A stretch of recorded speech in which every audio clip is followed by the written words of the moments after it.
Il y a quelque chose qui me frappe dans la façon dont on traite certains auteurs par rapport à d'autres. On va d'abord prendre le cas de Rowling. Ses déclarations sur les questions trans ont déclenché un tollé mondial, des appels au boycott des acteurs d'Harry Potter qui prennent leur distance. Sa réputation est durablement ternie. Maintenant, on va regarder d'autres cas. Orson Scott Card, qui est l'auteur de la stratégie Ender, a tenu des propos ouvertement homophobes pendant des années. Pourtant, ses livres continuent d'être vendus et adaptés. Martin peut écrire des scènes de vie détaillées et personne ne remet en question sa légitimité d'auteur. King peut être aussi politique qu'il veut sur Twitter sans que ça déclenche des boycotts massifs.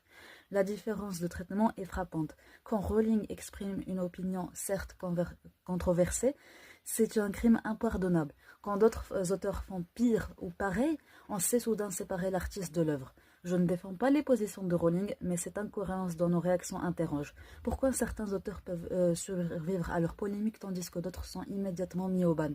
Est-ce que c'est une question de timing, de sujet, ou est-ce qu'il y a d'autres facteurs en jeu? Peut-être qu'on devrait avoir des critères plus clairs et les appliquer de façon cohérente. Soit on juge tous les auteurs sur leur position personnelle, soit on se contente de juger leurs livres. Mais ce deux poids, deux mesures selon je ne sais quel critère invisible, ça pose question.